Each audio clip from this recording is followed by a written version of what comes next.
I am 68 years old, and today my only son struck me across the face just because I asked his wife not to smoke right next to me. He called me a stinking old man and told me to shut my mouth.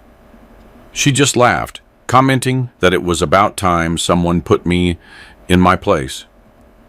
I fell, my glasses shattered, and as I picked up the shards of glass from the floor with trembling hands, I realized something very simple.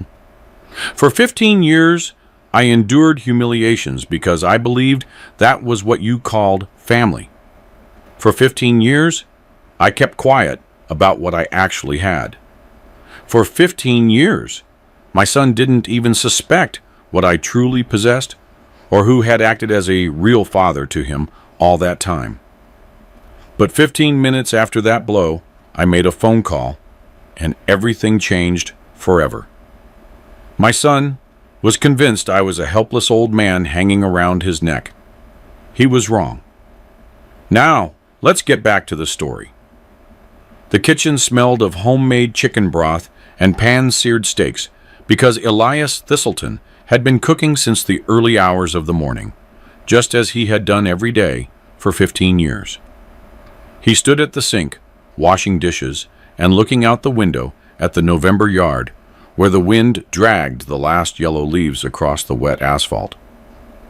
He thought about how winter would soon arrive, and it would be time to pull the heavy coats down from the top of the closet again. The water was very hot, almost scalding, but he liked it that way because the heat soothed his aging hands, which had been aching more and more at night lately. Behind him, he heard the click of a lighter, and Elias smelled the cigarette smoke even before he turned around.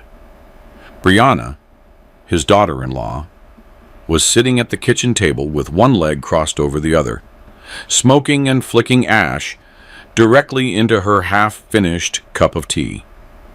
She was 39 years old and possessed a cold beauty, the kind that doesn't provide warmth, but rather cuts deep. She had never tried to hide how she felt about her father-in-law. To her, Elias was like an old piece of furniture, something outdated and useless that should have been put out on the curb long ago. Elias felt his chest tighten. Asthma had plagued him for 15 years, ever since the passing of his wife, Loretta. The doctors told him it was partly psychosomatic, that sometimes grief settles in the lungs and refuses to let you breathe. He pulled his inhaler from his pocket, showed it to Brianna, and spoke in the softest voice he could manage, trying not to sound demanding or accusatory. "Brianna, please, could you smoke on the porch? My asthma is acting up. It's really hard for me to breathe when there's smoke around. I'm not trying to nag, I'm just asking for a favor." Brianna didn't even turn her head toward him. She took a deeper drag, exhaled the smoke toward the ceiling, and replied with that specific tone of absolute contempt Elias had been hearing for years. "This is my kitchen, too. If you don't like it, you can leave." Elias wanted to talk back. He wanted to remind her that it wasn't exactly like that, that legally, the kitchen and the entire house belonged to him, but he stayed silent, as he always did. He turned back to the sink and kept washing dishes, trying to breathe shallowly so he wouldn't cough, trying to be invisible. At that moment, Dante, his son, his only son, his own flesh and blood, the boy he had raised, educated, and supported, walked into the kitchen. And Dante was 42 years old and worked as a manager at a construction firm. In recent years, then, he reminded Elias more and more of someone carrying a heavy burden on his shoulders, but refusing to admit it existed. That morning, Dante had already woken up in a foul mood. There were problems at work. The boss was leaning on him, Brianna was demanding a new car, and life in general seemed deeply unfair to him.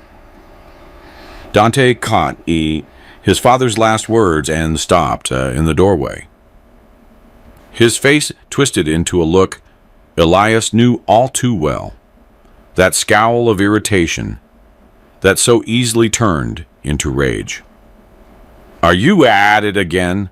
Dante asked, his voice laced with so much venom that Elias instinctively hunched his shoulders. "Always the asthma drama. Every single day. Brianna has the right to smoke in her own home." "Son, I only asked her to," Elias started. But he didn't get to finish the sentence. Something snapped inside Dante like a blown fuse. He stepped toward his father, his face contorted. Elias saw the scene as if in slow motion, his son's hand rising, the fist clenching, the blow approaching. He didn't have time to move away or even raise his hands to protect himself. "Shut up! You smell worse than the cigarettes. Do you have any idea how sick we all are of you?" The punch hit his cheek with dry, brutal force. Elias was thrown backward. His hip hit the edge of the sink, and he slumped to the floor. His glasses went flying, striking the table leg, and the lenses shattered across the tile with a soft tinkling sound. The pain in his face was sharp and intense. But even more piercing was another pain, one that stabbed deep inside, where the heart is supposed to be. Brianna laughed. It wasn't just a smirk of superiority. She actually laughed out loud, throwing her head back, and said with evident pleasure, "It was about time someone put you in your place. How long were we supposed to put up with your whining?" Elias lay on the cold floor, staring at the ceiling. He was 68 years old. He had raised that boy who was now standing over him with clenched fists. He had spent sleepless nights when Dante was sick as a child. He had worked 2 jobs to put him through college. He had sold his country house to help him with the down payment on his first car. And now, that boy, his son, his blood, stood there, without even thinking of reaching out a hand to help him up. Dante was breathing hard, and slowly the realization of what he had just done began to show on his face. But instead of regret, something else appeared, something like self-justification. He kept telling himself he was right, that it was his father's fault, that the old man had pushed him to the limit with his eternal victimhood. "Get up," Dante grunted, turning away. "Stop the act."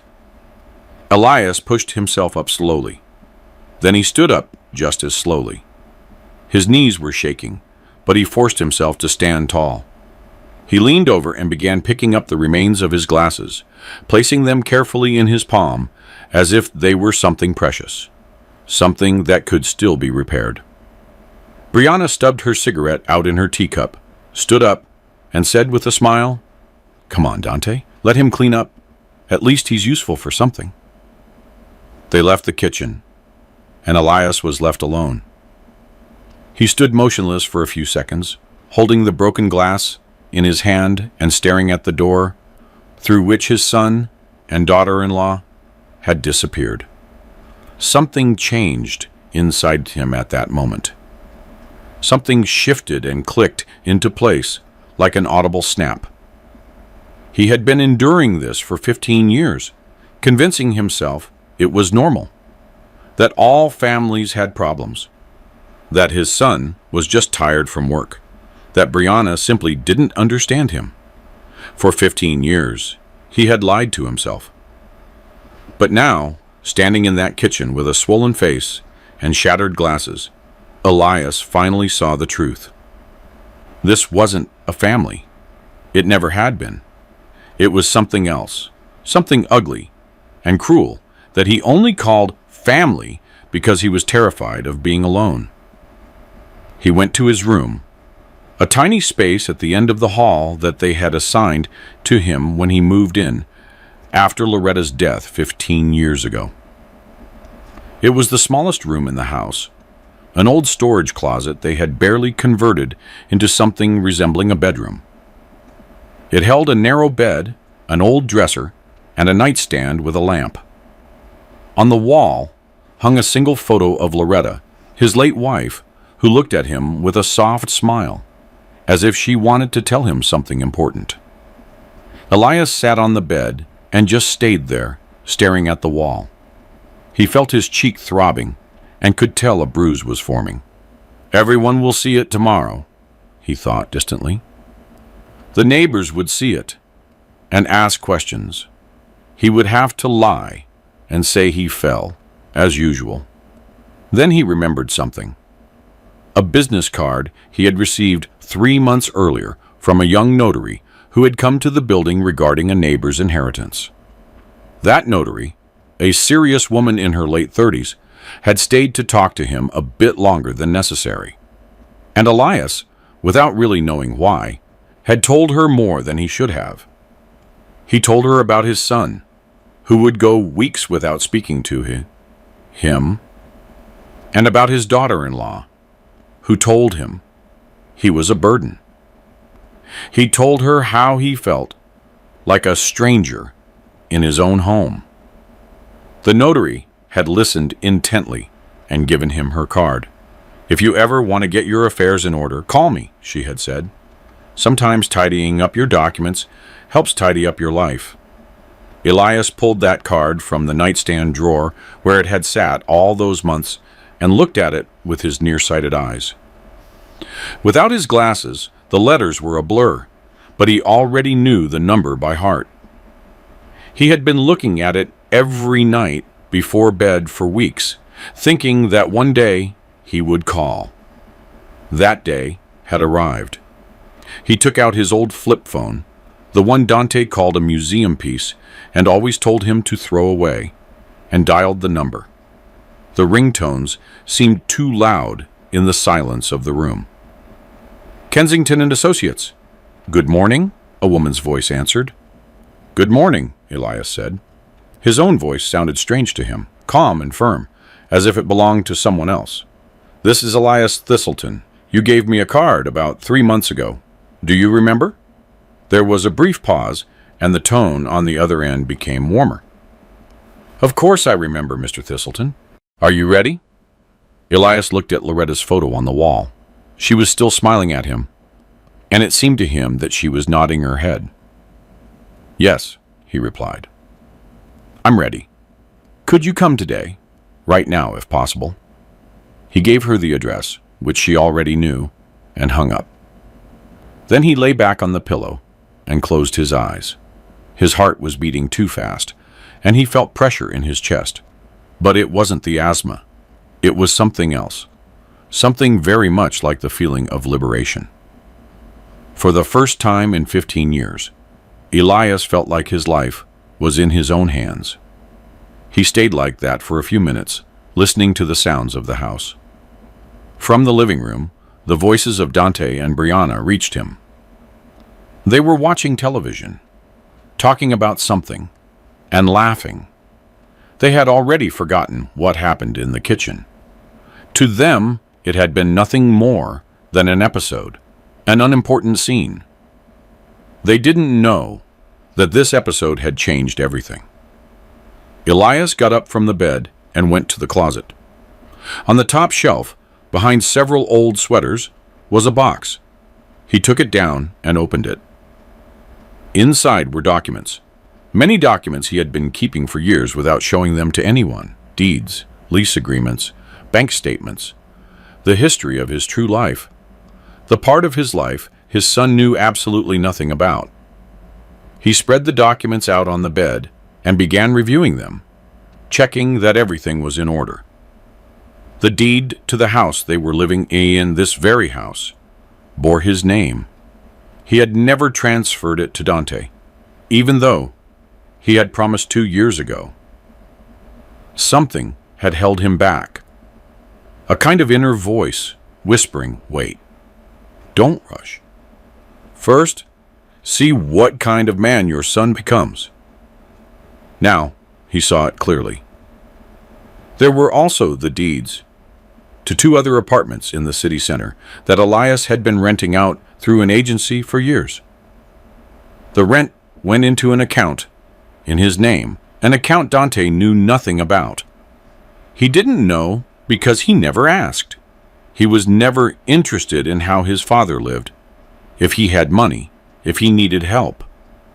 Dante was convinced his father was surviving on a meager social security check and was entirely dependent on him.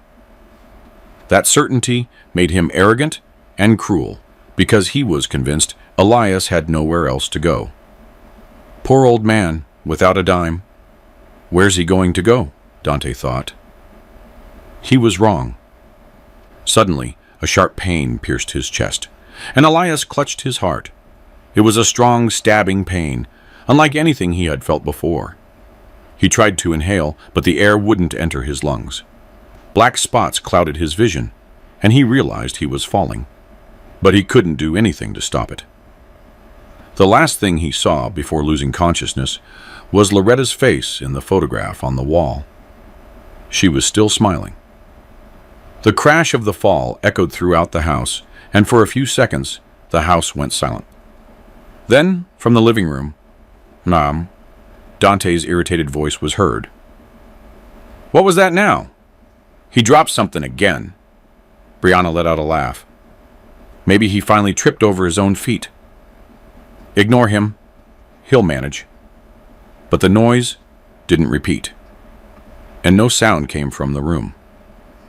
Dante waited one more minute and grudgingly got up from the sofa. "I'll go look," he muttered. "I don't want him breaking anything important." He walked down the hall to his father's room, pushed the door open, and saw Elias lying on the floor, unconscious. Documents were scattered around him, and his face held a strange expression, a mix of pain and relief. Dante's first reaction was irritation. Another performance, he thought. Another attempt to get attention. But he quickly noticed that his father's chest wasn't moving, or it was moving so little it was barely noticeable, and something cold stirred inside him. "Dad?" he called cautiously. "Dad, what are you doing?" There was no answer. Dante stood in the doorway, looking at his father's motionless body. Somewhere, very deep down, a feeling that had been dormant for years began to wake up. Fear. He forced himself to step forward, then another, and knelt beside Elias. His hands were shaking when he touched his shoulder. That trembling was unfamiliar to him. Dante hadn't felt fear or powerlessness in years. "Dad," he called again, his voice now raspy. "Dad, can you hear me? Open your eyes." Elias didn't react. His chest barely rose and fell, and that was the only sign he was still alive. Dante pressed 2 fingers to his father's neck, trying to find a pulse like he'd seen in movies. But he didn't know if what he felt was Elias's heart or his own, which was thundering in his ears. "Call 911, he roared toward Brianna, who was still standing in the doorway. "What are you just standing there for? Hurry!" Brianna jumped at his tone, pulled out her phone, and started dialing. Her fingers tapped the numbers while Dante remained sitting on the floor next to his father, looking at his motionless face and feeling something dark rising inside him, something suffocating. It wasn't just fear for Elias's life, or at least not only that. It was a different fear of what would come after, of the consequences, of the responsibility. "Emergency services, good morning. There's a gentleman here who's collapsed," Brianna said in a quick, efficient voice. "An older man, 68 years old, lying on the floor unconscious." "Yes, he's breathing. The address is 14 Pendleton Street, apartment 73. While they waited for the ambulance, Dante sat by his father's body, and for the first time in many years, really looked at him. Elias had aged a lot in the 15 years he had been living with them. His hair was almost white and thin. The skin sagged on his cheeks and under his chin, and his hands were covered in age spots. When did he get so old? Dante thought. When did that tall, strong man who used to carry me on his shoulders all over the park turn into this thin, trembling old man who's always complaining about his health. His gaze fell on the papers scattered near Elias, and almost without thinking, he leaned toward them. But at that moment, the doorbell rang. "It's the paramedics," Brianna said and went to open it. Dante stood up quickly, brushed off his knees, and with an instinctive movement, kicked several documents under the bed. He didn't even know why he was doing it. He just felt an impulse screaming that those papers should be kept away from prying eyes. Two paramedics entered the room, a young man with a medical bag and a woman in her late 50s with a tired but attentive face.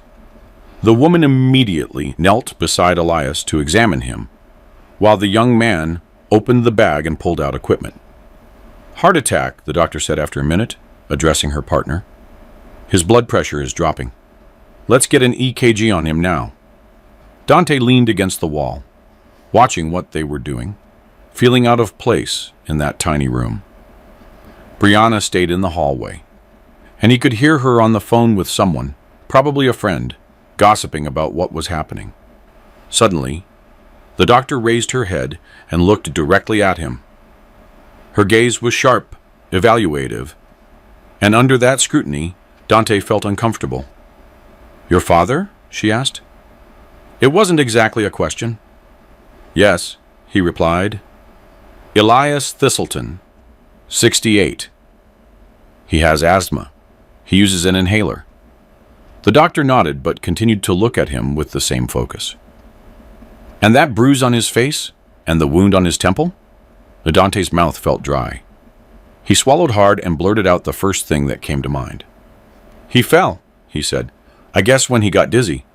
I just found him on the floor." The doctor didn't answer him, but something in her gaze changed. She leaned back over Elias and continued working. Dante, however, saw how she paused for a second to very carefully examine the hematoma, feeling the cheek and the temple. At that moment, Elias groaned and opened his eyes. His gaze was cloudy, disoriented. He didn't seem to understand where he was or what was happening. He tried to sit up, but the doctor held him gently. "Stay still," she told him. "You lost consciousness. We're with the ambulance. We're going to see what happened to you." Elias blinked several times, and slowly his gaze cleared. He looked at the doctor, then at the young man with the equipment, and finally at Dante, who was still leaning against the wall. When his eyes met his son's, Elias didn't look away or close his eyes. He looked at him directly with a calm that Dante had never seen before. "How do you feel?" the doctor asked. "Can you tell me what happened?" Elias looked at her and remained silent for a few seconds, as if carefully weighing his answer. "I had a pain in my heart," he finally said.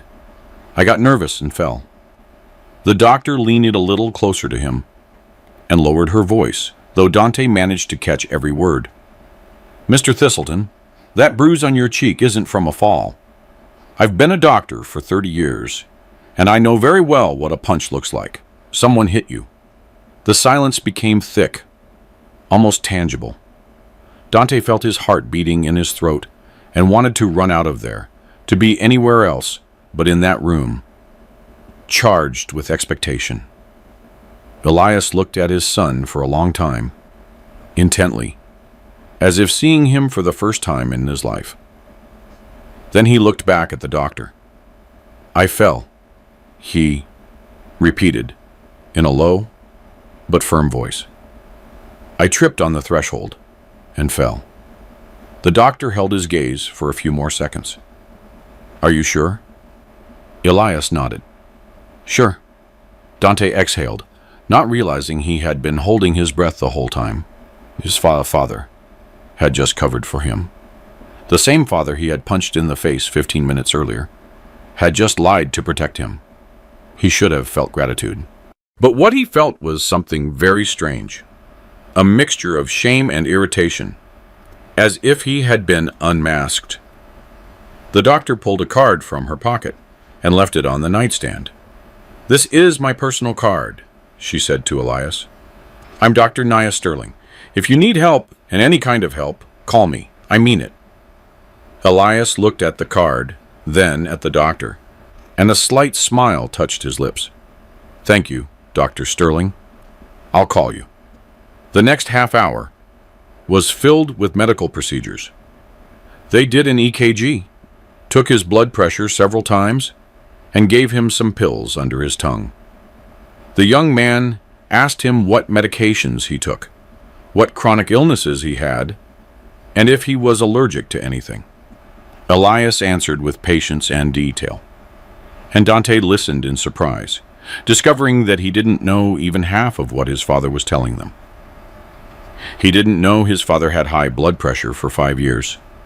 He didn't know he took pills every morning. He didn't know he had stomach problems and couldn't eat anything fried.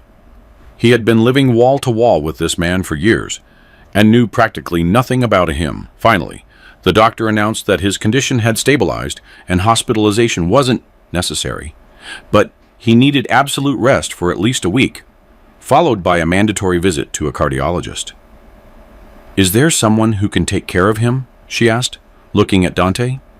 "Of course," he replied too quickly. "My wife and I live here."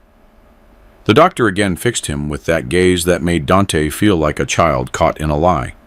"Fine," she said at last. "Total rest. No worries, no stress."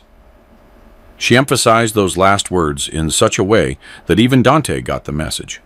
The paramedics packed their things and left. The house went silent. Brianna poked her head through the door. "So is he going to live?" she asked with a smirk. "For a moment there, I thought I'd have to start planning a funeral." Dante winced as if she had slapped him. "Shut up," he snapped. "Just shut up." Brianna raised her eyebrows in surprise, but didn't respond, and went back to the living room. Dante stood in the hallway between his father's room and the living room, not knowing where to go or what to do. He felt he had to go in and talk to Elias, say something, maybe even apologize. But what was he going to say? Sorry for hitting you? Sorry for calling you a stinking old man? The words were stuck in his throat. In the end, he turned around and went back to the living room, to Brianna, to the television, to that comfortable life where one didn't have to think too much or ask anyone for forgiveness. Elias lay in his bed, listening to his son's footsteps fading away. He wasn't surprised that Dante didn't come in to see him. It didn't particularly hurt. 15 years was enough to learn not to expect affection, care, or even basic manners from his son. He turned his head and looked at the nightstand. Next to the doctor's card was the other one, the one from the notary, Jada Kensington. Elias remembered he had called her before collapsing. She had said she would come as soon as possible. She would probably be arriving soon. He sat up slowly, overcoming the weakness and slight dizziness remaining from the heart attack. The documents he had scattered before the attack were now partly on the floor and partly on the bed. He began picking them up, making sure everything was still there. The deed to the house where they lived, the deeds to the 2 downtown apartments, the lease agreements, the bank statement. Everything was in order. All of his real life, the one he had kept hidden from his son and daughter-in-law, remained intact. Elias looked at Loretta's photo on the wall. "I should have done this a long time ago," he murmured, speaking to her. "You always said I was too soft, that Dante had climbed all over me. You were right." Loretta smiled at him from the photograph, and he seemed to see a spark of approval in her eyes. From the living room, the voices of Brianna talking to Dante reached him. He couldn't make out the words, but the tone was familiar. Complaints, reproaches, demands.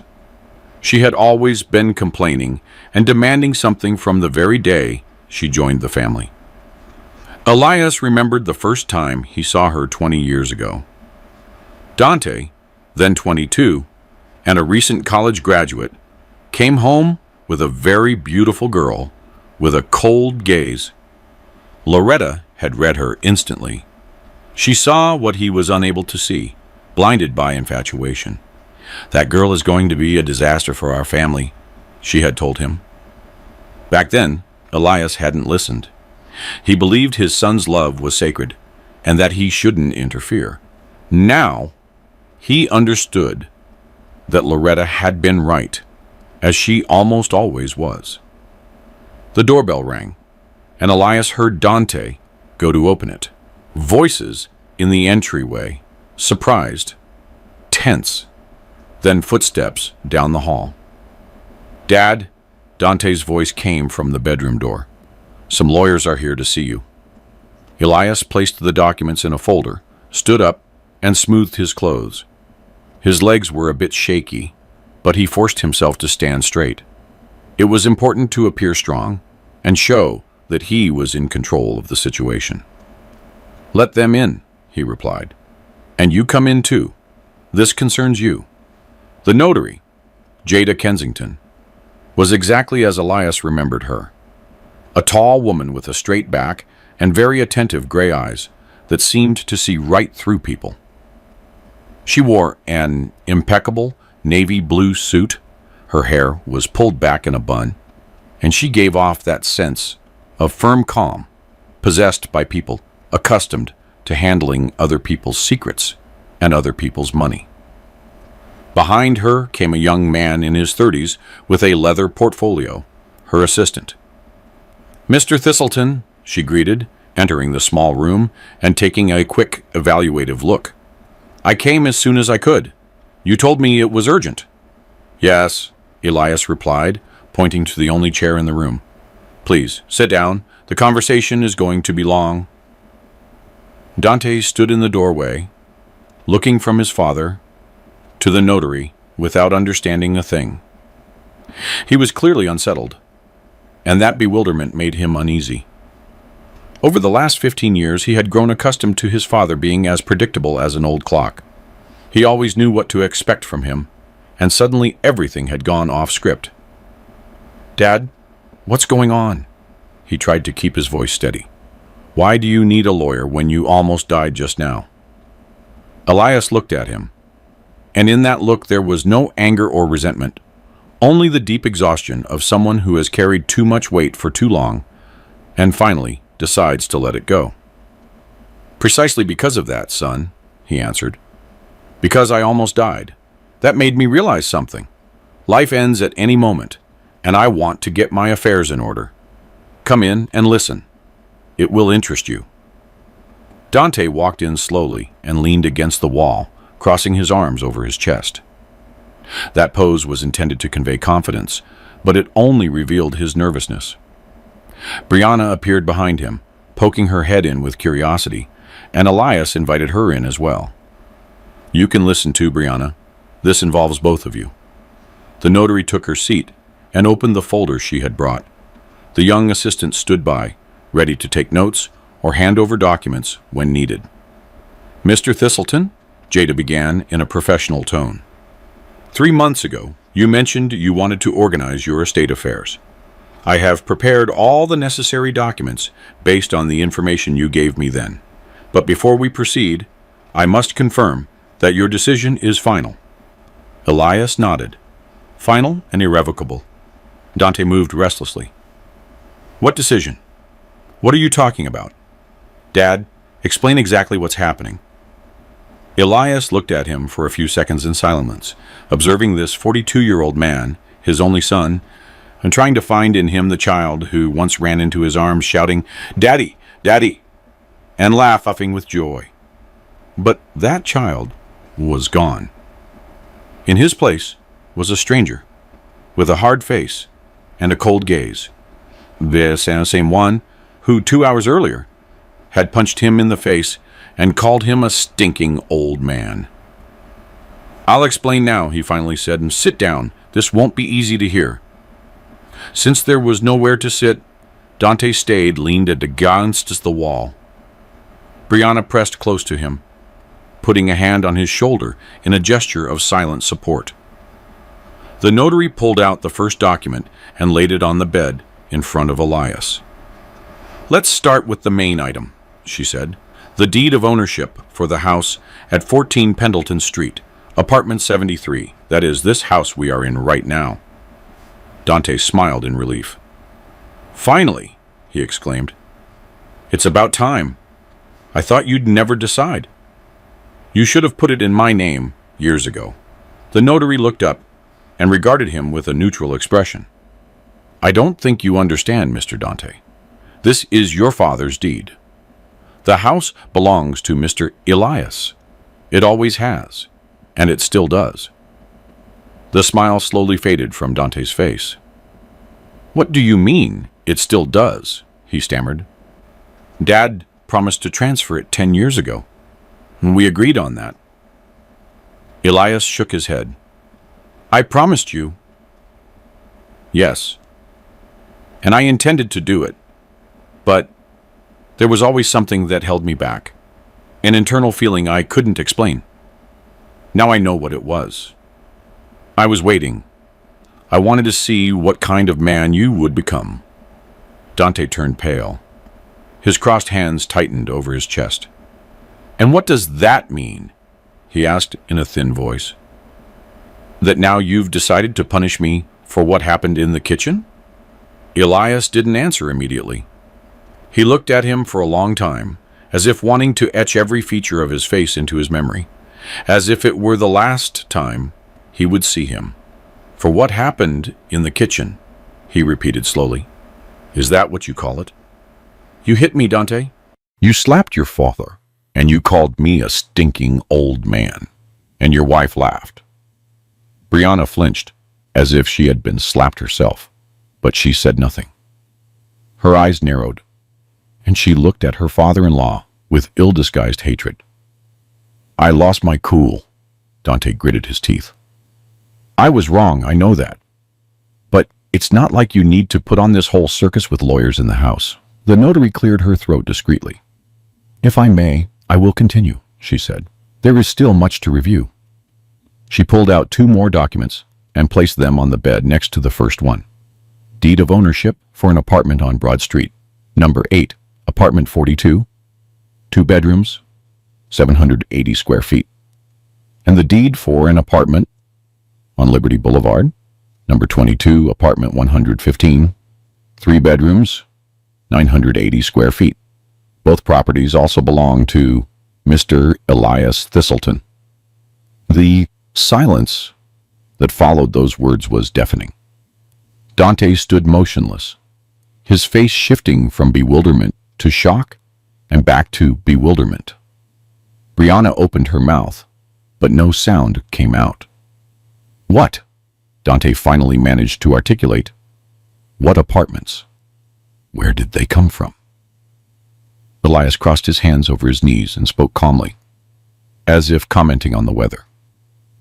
"The first apartment, the one on Broad Street, I bought 30 years ago, when you were still in grade school.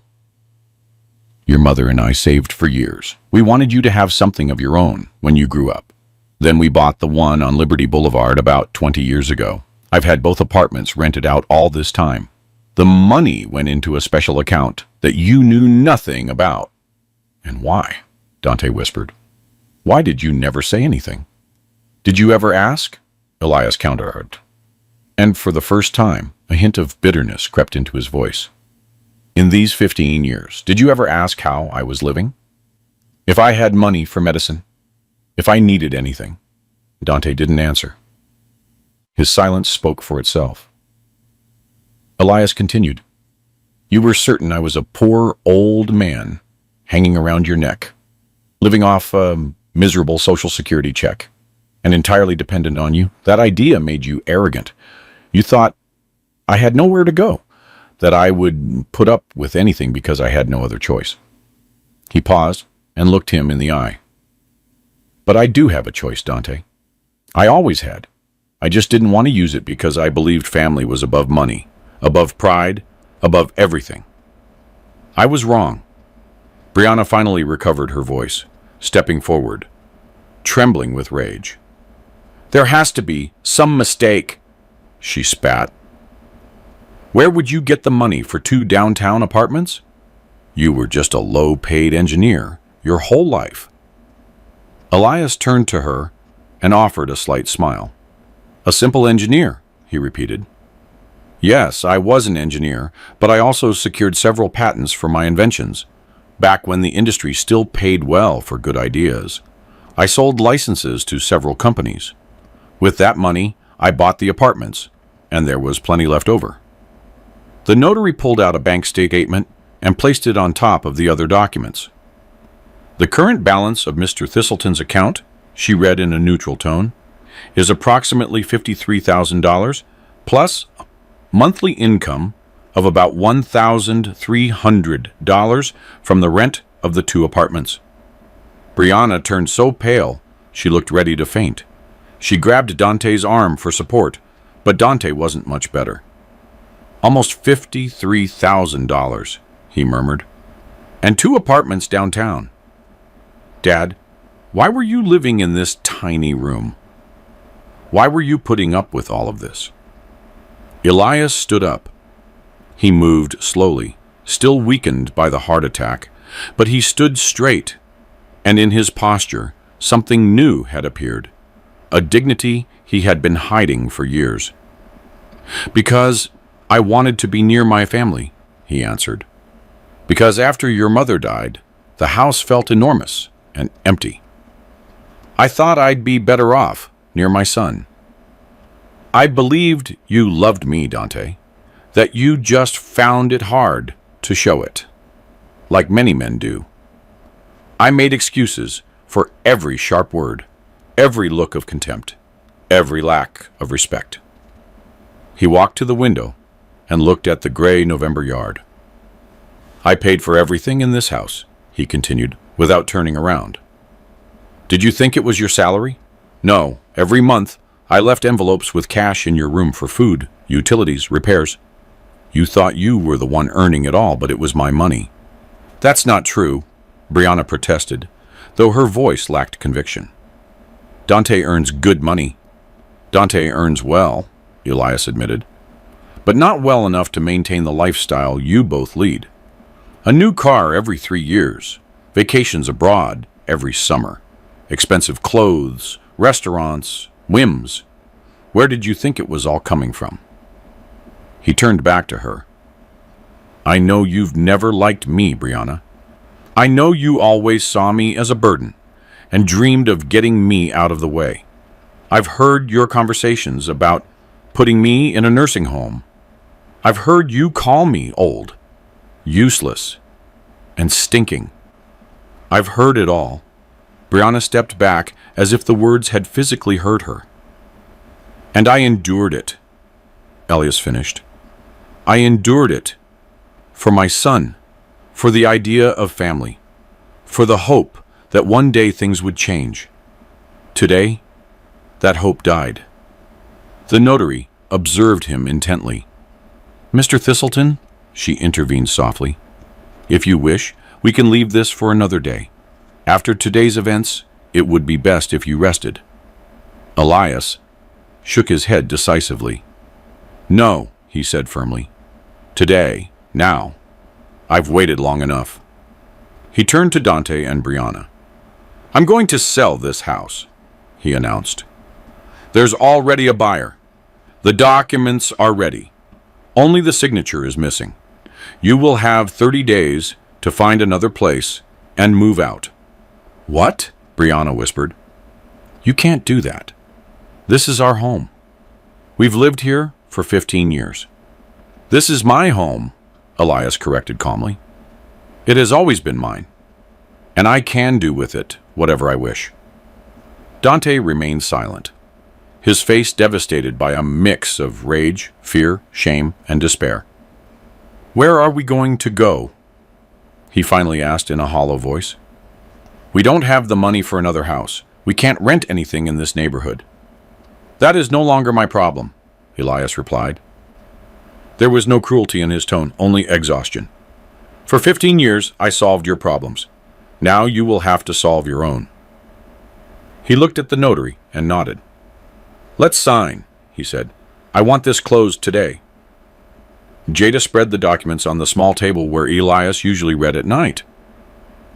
The assistant pulled out a blue ink pen and held it ready.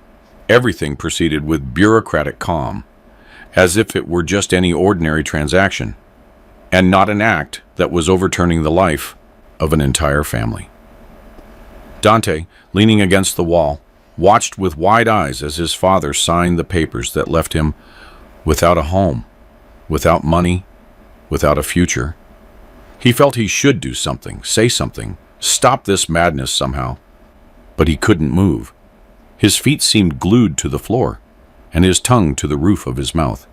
He could only watch as his loan crumbled. First document, Jada read. Sales contract for the house at 14 Pendleton Street, apartment 73. Buyer?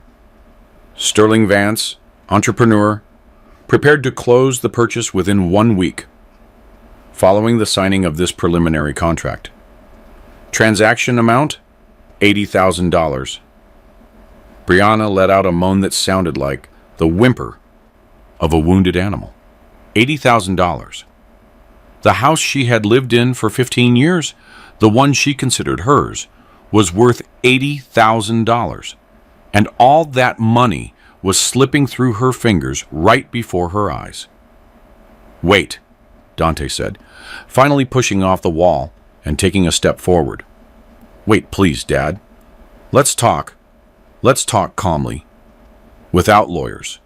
Without outsiders. We're family. Elias raised his head and looked at him.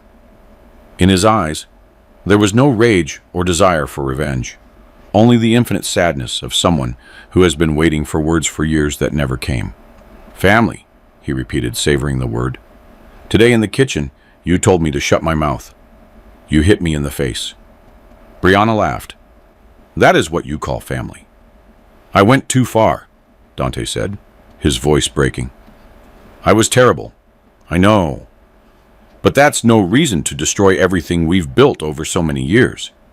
Dad, I'm asking you. Give me another chance. I promise. I'm going to change. Elias remained silent, looking at him. In that silence, there was something heavy, like a rock at the bottom of a river. He remembered perfectly all the times Dante had promised to change. After the first time he yelled at him in front of guests. After forgetting his birthday 3 years in a row. After calling him a burden in a conversation with Brianna, thinking he couldn't hear. How many times have you asked for another chance, son? He finally asked. I've lost count.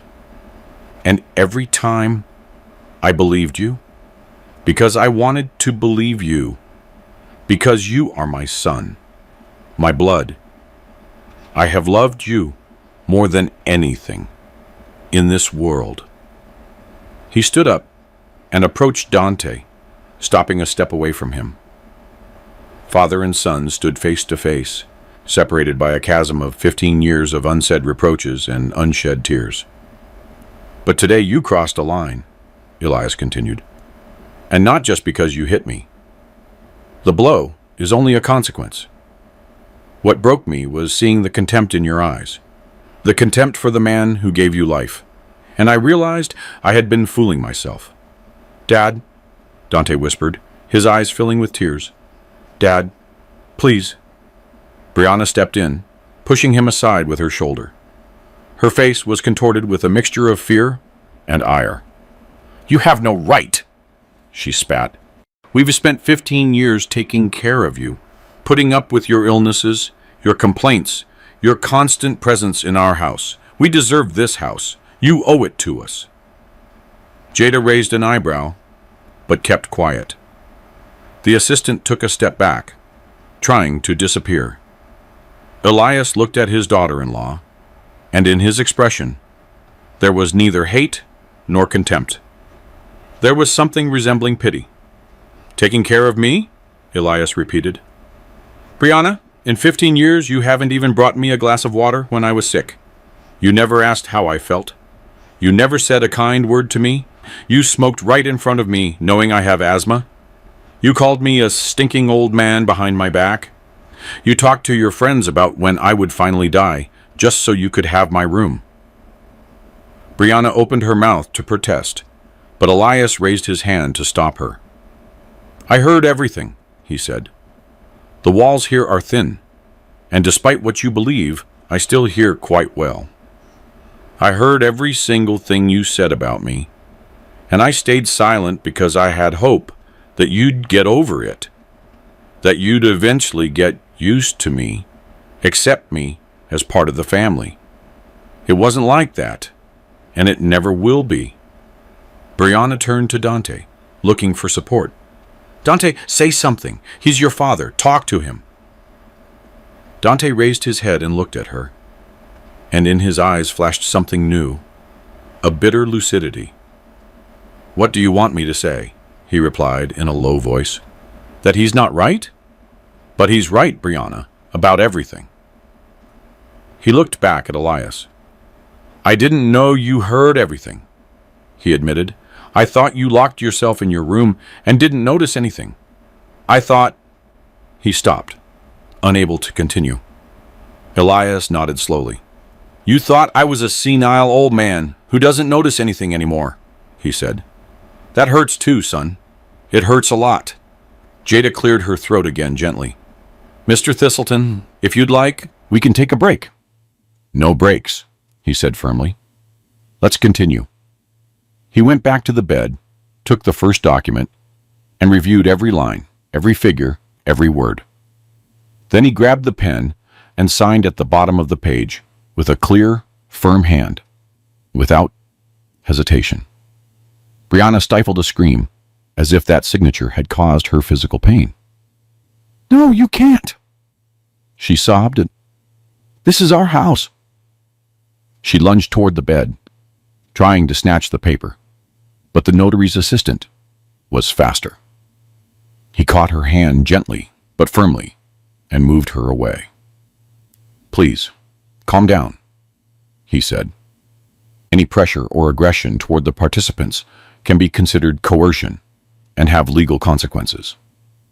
Brianna pulled her hand away with a jerk and stepped back, breathing heavily. Their eyes were throwing sparks, but she kept silent, aware that the game was lost. Elias signed the second document, then the third. The notary stamped her seal on each sheet, and the dull thud of the stamp on the paper echoed in the room like a hammer blow. Dante remained motionless, watching as his father's signatures took away his house, his money, his comforts. He knew he should intervene, say something, but he couldn't. He simply watched as his life fell apart. Last document, Jada announced, placing another paper in front of Elias. Request for a change of address. As of today, you will be registered at the apartment on Broad Street.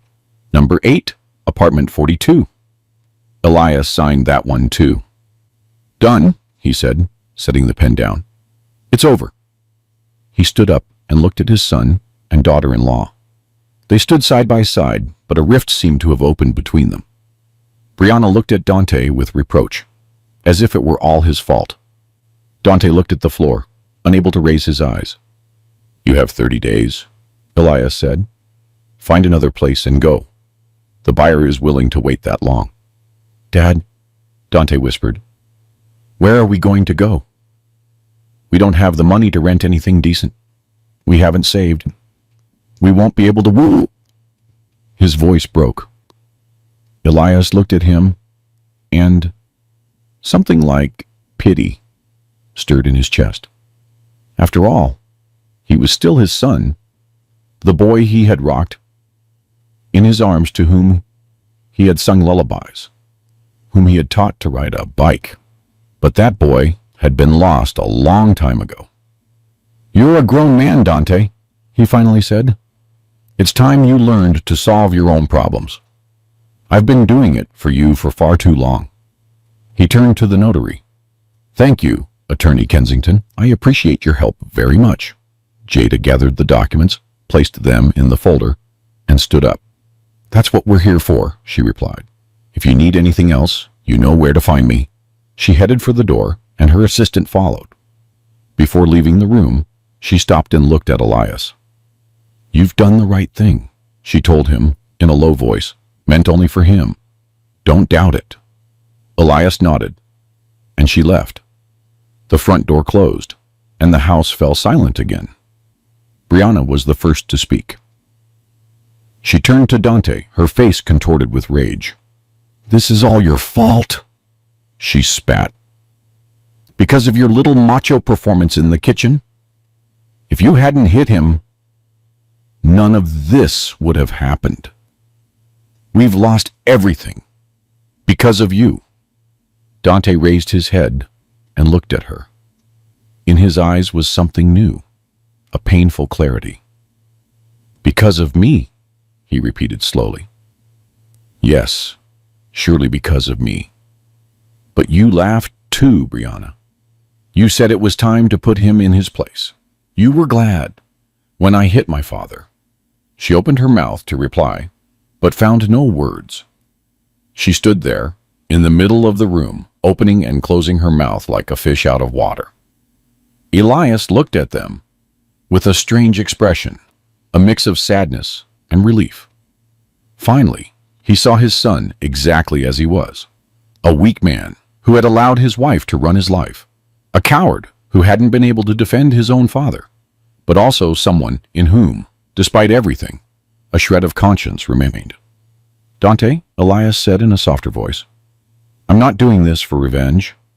I'm doing it because I have no other way out.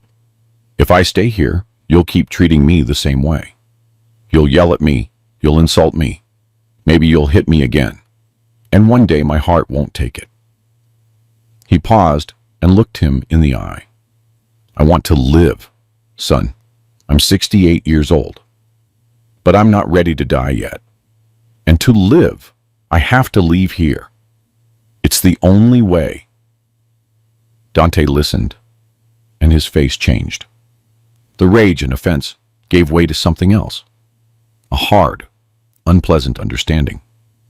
"Do you really think I could hit you again?" he whispered. Elias didn't answer, and his silence weighed more than any word. Brianna snorted in contempt. "Enough with the drama, Dante. Let's go. We don't have to endure this crazy old man humiliating us. He's going to regret what he's doing." She turned around and marched out of the room, her heels clicking loudly. After a few seconds, a bang was heard from the bedroom. She had thrown something against the wall. Dante didn't move. He kept looking at his father with tears glistening in his eyes. "Dad," he said with a trembling voice, "I know I don't deserve forgiveness. I know I've acted like a wretch all these years, but I want you to know something. In my own weird, twisted way, I loved you. I just didn't know how to show it." Elias looked at him in silence and then stepped closer, placing a hand on his shoulder. "I know, son," he replied softly. "I love you too. That's exactly why it hurts so much." They stayed like that for a few seconds, joined by physical contact and separated by an abyss. Then Elias withdrew his hand and stepped back. "You have a decision to make, Dante," he said. "What kind of life do you want, and who do you want to live it with? I'm not going to tell you what to do. You're an adult, but think about it carefully. What happened today can be a turning point, or it can change nothing at all. You decide." Dante nodded, unable to speak. He turned around and left the room, leaving his father alone. Elias went back to the window. Outside, the streetlights were already on, their yellow light reflecting in the puddles on the asphalt. He felt empty, as if all the air had been sucked out of him. What had been accumulating inside him for 15 years had finally come out, and now he didn't know what to do with this kind of internal void. On the nightstand sat Dr. Nia Sterling's card. Elias took it and looked at the name, the well-defined letters. Then he took out his phone and dialed the number. The next morning dawned cold and clear, as if the world wanted to give Elias a sign that he had made the right decision.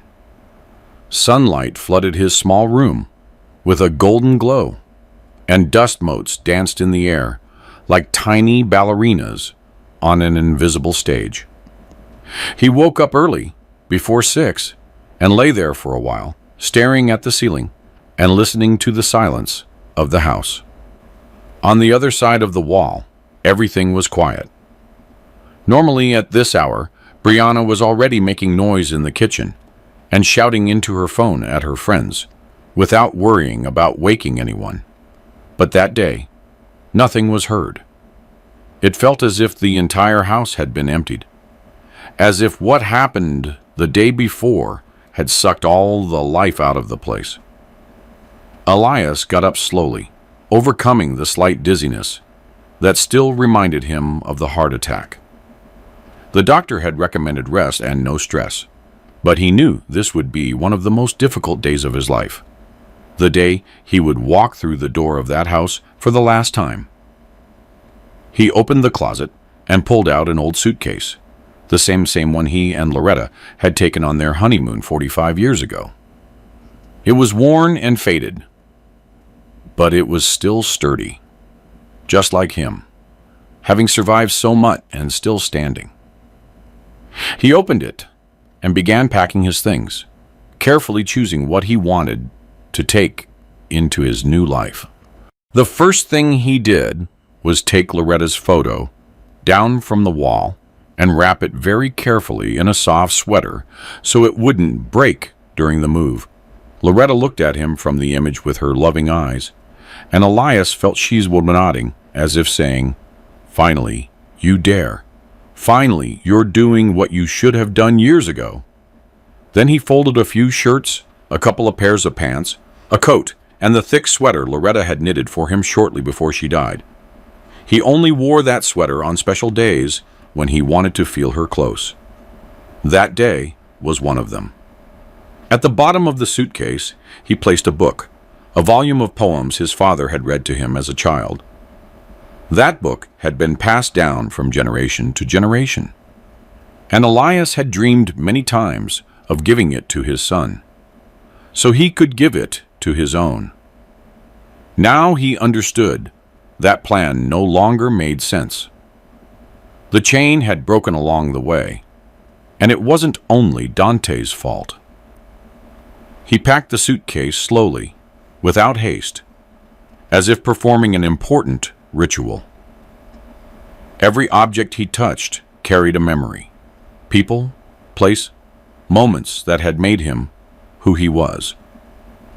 He was saying goodbye to all of them, deciding which ones would accompany him and which would be left behind. When he finished, he sat on the bed and took out his phone. The night before, he had talked for a long time with Dr. Naya Sterling, the one from the ambulance. The call had been unexpectedly warm, as if they had known each other forever. She told him she had been widowed 3 years ago, that her husband died of cancer, and she still hadn't gotten used to the silence of her apartment. He told her about Loretta, about Dante, and about those 15 years of loneliness living among people who were supposed to be his family. They agreed that Nia would stop by to help him with the move. She had the day off and said it would do her good to spend it on something useful. Elias accepted, although he had never liked receiving help from strangers. But Nia didn't seem like a stranger.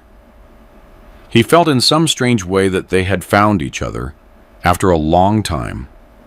Someone knocked softly on the bedroom door, and Elias started. In 15 years, no one had knocked before entering. Normally, they burst in without warning, as if he weren't a person, but a piece of furniture with no right to privacy. "Come in," he said, his voice a bit raspy. The door opened and Dante appeared. He looked like someone who hadn't slept all night, dark circles under his eyes, messy hair, stubble. He stood in the threshold, not daring to come all the way in, and looked at his father, the half-empty room, the packed suitcase. "Are you really leaving?" he asked in a low voice. "I really am," Elias replied. "I already called a taxi. It'll be here in an hour." Dante nodded and again went quiet. The silence between them grew thick, loaded with all the words that hadn't been said in 15 years, with all those that had never managed to leave their mouths. "Dad," Dante finally broke the silence. "I was thinking all night about what you said yesterday, about how I've treated you all these years, and I realized—" He stopped, searching for words, and Elias waited patiently, without rushing him. "I realized you were right," Dante finally continued. "In everything. I've acted like a beast. I let Brianna humiliate you. I humiliated you myself. I saw you as a burden when you never were. You did everything for us, and we—" His voice cracked. He covered his face with his hands, and his shoulders began to shake in a silent sob. Suddenly, Elias wasn't seeing a 42-year-old man, but the little boy who fell off his bike and scraped his knees, crying inconsolably. The boy he used to pick up in his arms to comfort and tell him everything would be all right. But this time, he couldn't comfort him the same way. Too much water had flowed under the bridge since then. Too many things had been broken. "Dante," Elias said gently. Dante raised his head. His eyes were bloodshot. He looked broken, as if he had just discovered that his entire life was built on a lie. "I'm not leaving to get revenge," Elias explained. "I'm leaving to survive, to stop enduring humiliations and waiting for death, but to truly live. I'm 68 years old, but I'm not a finished old man yet. I have strength, I have means, I have a desire to be happy, and I have the right to that." "I know," Dante whispered. "I understand." Elias stood up and approached him. He put a hand on his shoulder and spoke slowly but firmly. "You are my son, Dante. I loved you from the first moment I held you in my arms at the hospital.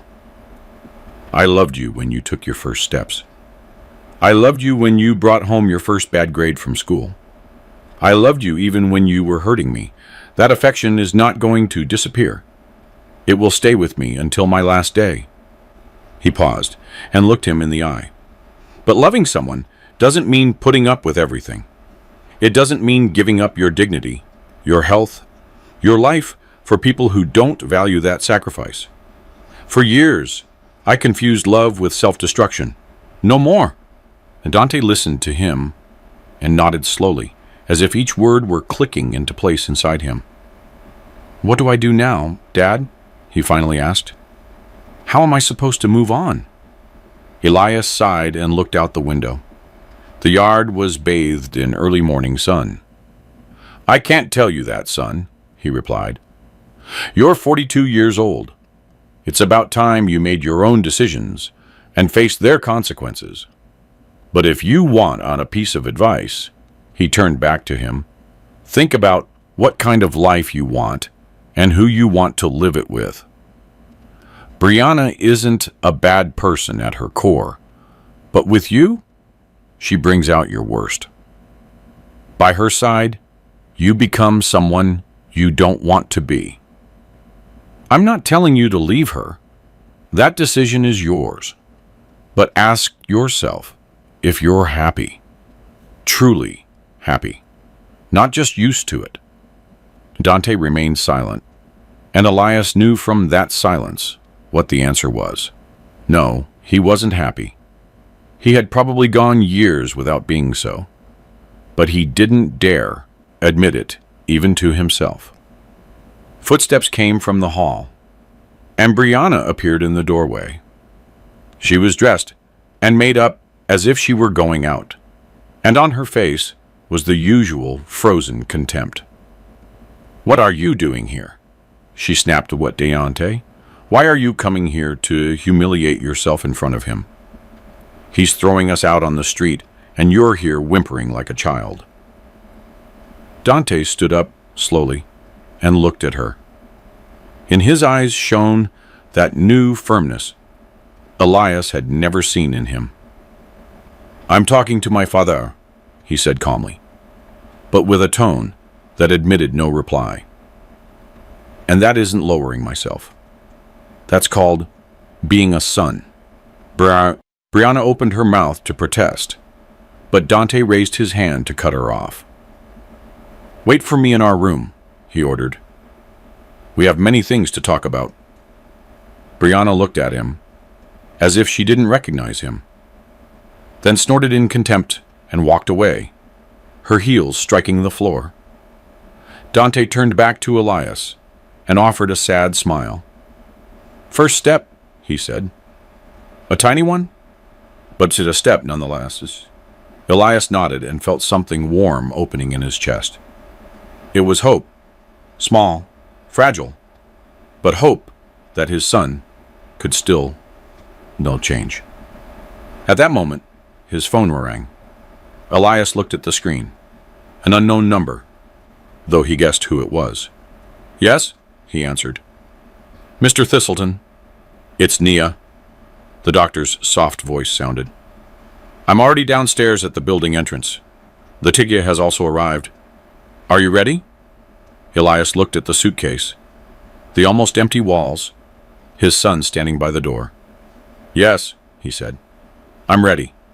I'll be down in 5 minutes. He hung up and picked up the suitcase. Dante stepped forward and took it from his hand without saying anything, as if he wanted to help in some way, however small, to make up for a part of what he had done. They left the room and walked down the hall toward the front door. Elias walked slowly, looking one last time at that house where he had spent 15 years. The kitchen where he had cooked for a family that didn't value him. The living room where he sat in a corner while the others watched TV, pretending he didn't exist. The hallway he had walked thousands of times, trying not to be a nuisance. He knew he wouldn't miss that place for a single second. By the door, he stopped and turned to Dante.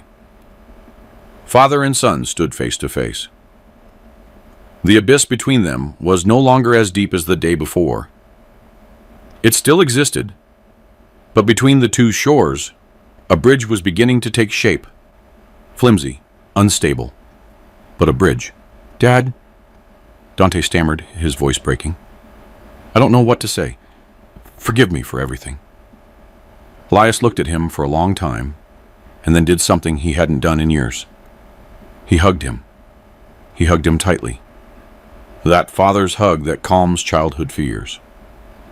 Dante went rigid for a moment, and then hugged him back, and his shoulders shook again, in a silent sob. A son isn't just someone who is born, Elias whispered into his ear. A son is someone who tries to be one. Try to be that son, Dante. It's not too late yet. He pulled away slowly and took an envelope from his coat pocket. He laid it on the small shelf by the door. Here is the notary's address and some documents, he said. I've left you exactly the same amount of affection you gave me in these years. Dante looked at the envelope, but didn't pick it up. He guessed what was inside, and was afraid to check. Elias opened the door and stepped out onto the landing. Before heading down, he turned one last time. Goodbye, son, he said. Or maybe, see you later. That's up to you. He began walking down the stairs. His footsteps echoed in the stairwell. With every step, he felt something very heavy falling from his shoulders, as if the air were becoming lighter, as if his chest were opening up and breathing were becoming easier. Down at the entrance, Nia was waiting for him. She stood next to a yellow taxi, smiling. Her smile was warm and sincere, like the sun flooding the courtyard. She wore a simple beige coat and a light scarf, and in Elias's eyes, she looked exactly how a woman looks when you want to spend the rest of your life with her. Elias stepped out of the building and paused for a moment, looking at her. She took a step toward him and took his hand naturally, as if she had done it 1,000 times. "Ready?" she asked. Elias looked at the building where he had spent 15 years, the third-floor windows where all his past remained, the window of the neighbor across the way, Mrs. Gable, who was waving goodbye. "Ready?" he replied, smiling. They got into the T and the car pulled away. Elias looked out the window at the passing streets, the people walking fast, the bare trees waiting for winter, and he felt something strange, something he hadn't felt in a long time. He felt alive. Naya sat beside him, holding his hand. She didn't ask questions. She didn't demand explanations. She was simply there, and that was enough. "You know," Elias said, without looking away from the window, "I'm 68 years old. Many people my age think their life is already over, that only illness, loneliness, and death await them." He turned to her. "I think they were wrong. I think life can start at any age. You just have to dare to take the first step." Naya smiled and squeezed his hand. "Home?" she asked. Elias nodded. "Home." The taxi pulled away from his past and carried him toward a future he had chosen. And for the first time in many years, Elias was truly smiling. He was smiling like someone who has finally found his freedom. Back in the third-floor apartment, Dante was standing by the window, watching the taxi disappear down the street. He held the envelope his father had left in the entryway. He didn't dare open it yet. Finally, he tore the seal carefully and looked inside. There was a sheet of paper and something else, something small and hard, wrapped in cloth. He unwrapped the cloth and found his father's broken glasses, the same ones that had shattered when he hit him in the kitchen. On the sheet, there were only a few lines written by hand. "This is all you left me in 15 years. Broken glasses and a broken heart. But a heart can still be mended. Try, son. It's not too late yet." Dante stood for a long time, looking out the window, with the broken glasses and the note in his hand. Tears ran down his face, and he didn't even bother to wipe them away. He thought about who he had been and who he wanted to be, about what he had lost and what he could still recover. Behind him, a door slammed. Brianna was leaving, slamming the door harder than usual. She said something, but Dante didn't hear her. He only heard his father's voice echoing in his head. A son isn't just someone who is born. A son is someone who tries to be one. And he understood that he still had a chance. Small, fragile, but a chance. The chance to become the son he should have been from the beginning. He turned away from the window and headed for the door. He had many things to do, much to change, much to repair. But the first step had already been taken, the most difficult and the most important, recognizing that he had been wrong. Dear viewers, thank you for staying with me until the end of this story. Elias's story isn't just about money or properties. It's the story of someone who understands that it's never too late to change your life, to choose your own dignity over the fear of loneliness. It's the story that love doesn't mean enduring humiliations, and that true family doesn't always coincide with blood, but with those who treat you with respect and affection. What do you think? Do you believe Dante will be capable of changing after his father's departure? Or will he go back to being the same as always? I would love to read your opinions in the comments. If this story touched your heart, if it made you think about something important in your own life, don't forget to leave a like and subscribe to the channel so you don't miss the next stories. Every like and every comment helps the channel grow and allows us to bring you more stories like this one. Thank you for being there, and we'll see you in the next one.